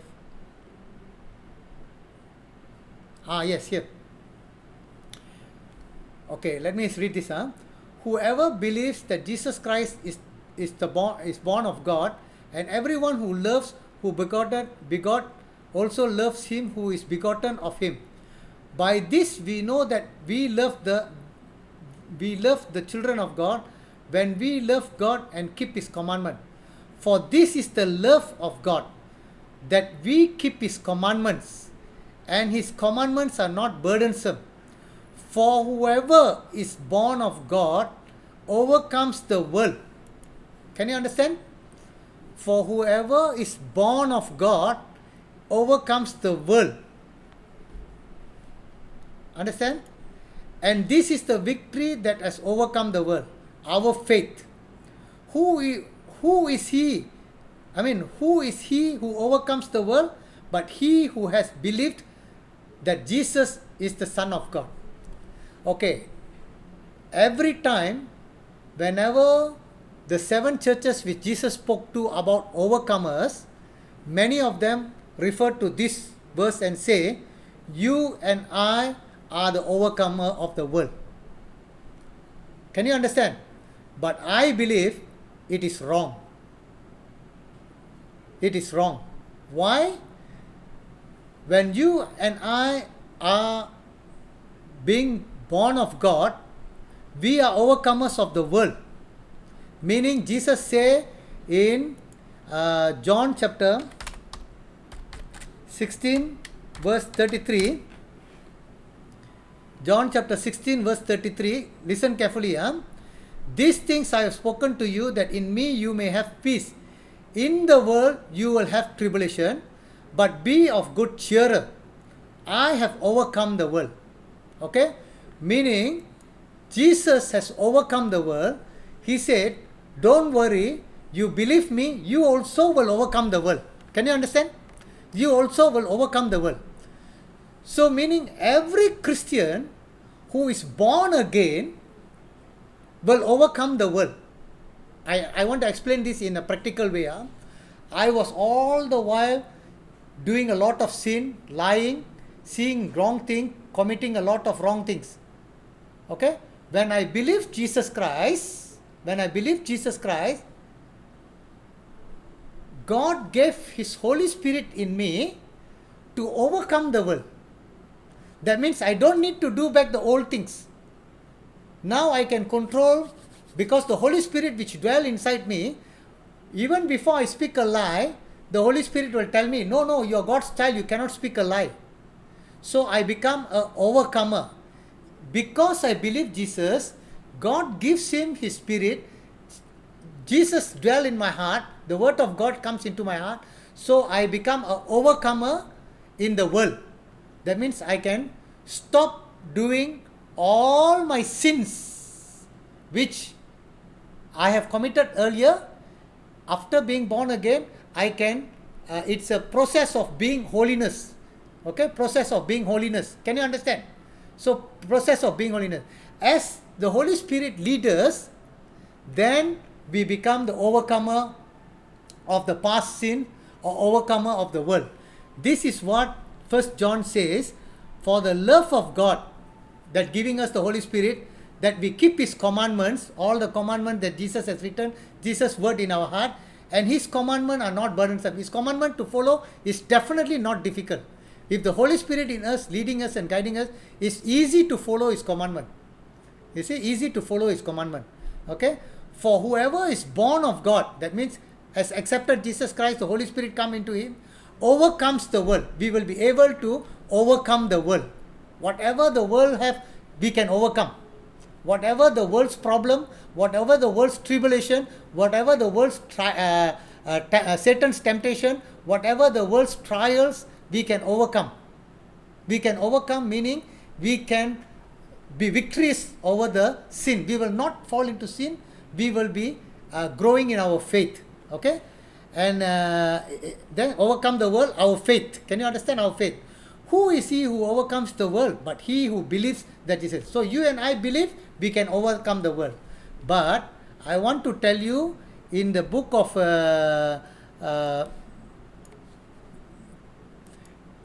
Revelation, it is something a little bit different.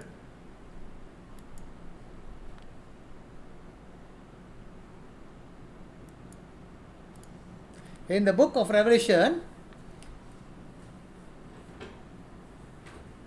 it is not talking about the problem in the world.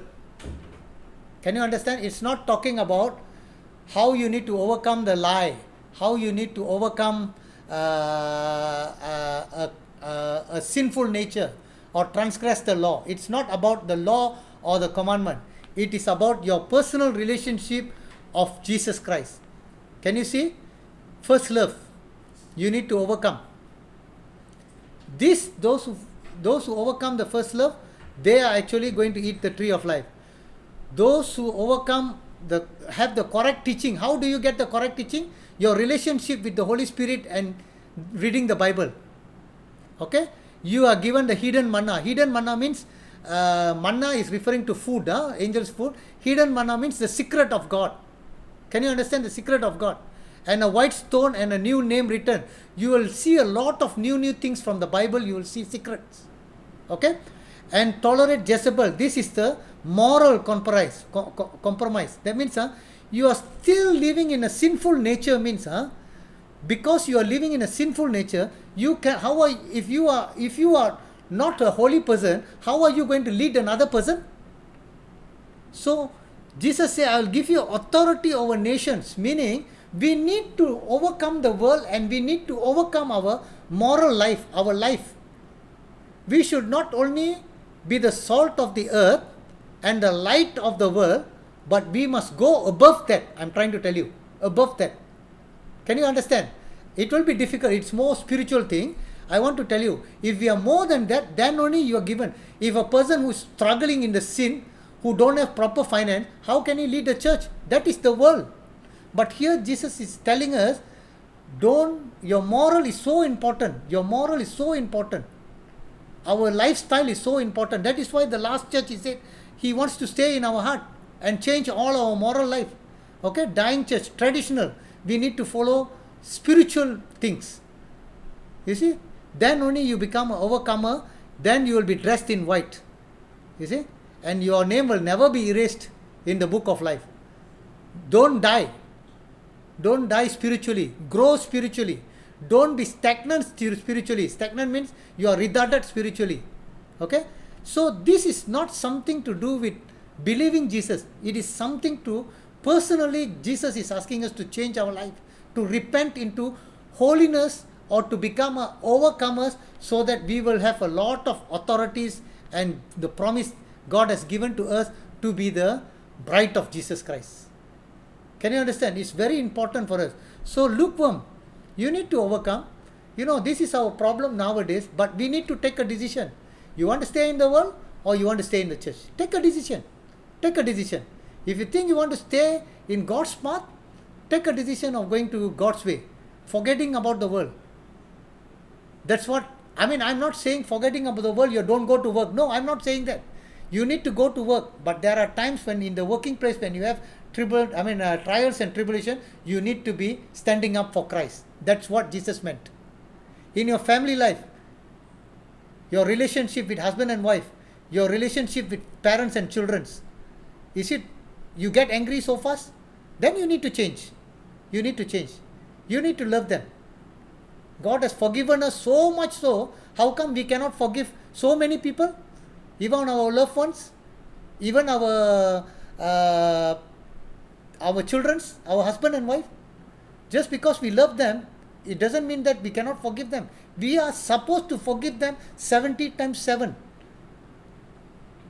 Meaning, full time, till Jesus comes. So that is what I'm trying to say, that these overcomers have special rights or special promises Jesus gives. For that overcomers is for us to live a life which is normal in the world. Okay, those who believe, Holy Spirit is there for us to overcome. The love of God will overcome us. But here, Jesus is warning us certain overcome for us to get some certain promises. So I believe that these overcomers are not ordinary Christians. That means there are people, ordinary Christians, who cannot. We can be ordinary Christians, but if we cannot overcome, then we don't get this promise. If we are not overcomer, we don't get promise. But our names are written in the book of life. So we will reach heaven, but we will not be given these promises. Can you understand the difference? So I want to let you know the difference between these overcomers. These overcomers are more than what that overcomers of the world. Alright?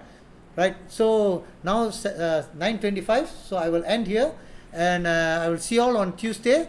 If you have any question, you can be there, and those who don't have question, you can log off, no problem. And thank you very much. And I will say a prayer before I switch off the recording. Father God, we thank you once again, O Lord, for this time. Thank you for the words that you have spoken to the 7 churches, O Lord. Even as we live in this last church, Laodicea, O Lord, neither cool nor hot, the lukewarm church, O Father. Lord, help us, O Lord, to open the doors of our heart, O Lord, that you may come in, that we may have fellowship, O Lord, that you will bring light into our life, O Father, into every rooms of our life, O Lord. Help us to forgive, help us to forget, help us to not bring to remembrance any of the sins, O Lord, the accuser that will bring, O Lord. Father, help us, O Lord, to live a life which is worthy of your calling, to walk pleasingly unto you, and to do your will, O Lord, and to live a life holy and godly for you, O Father. Lord, even as we wait for your coming, O Lord, help us to learn more, to grow more, and to be a bride of Jesus Christ when you come, O Father. Lord, we pray that you will bless each and everyone who are hearing, even in this COVID time, O Lord. I pray, O Lord, for each and every family, O Lord, that you will bless them, especially, O Lord, bless them of their needs, and also bless them. You are the Jehovah Rapha, O Lord, the healer. And we pray for those who are sick, those who are going through this COVID sickness, O Lord, in the name of Jesus, O Lord, that you will help them, O Lord, and heal them, O Father. Lord, help us, O Lord, to walk in spirit and not in sight, O Lord. We thank you and we bless you, O Lord. In Jesus' mighty name we pray. Amen. Amen. Praise the Lord. Hold on, let me shut down the thing.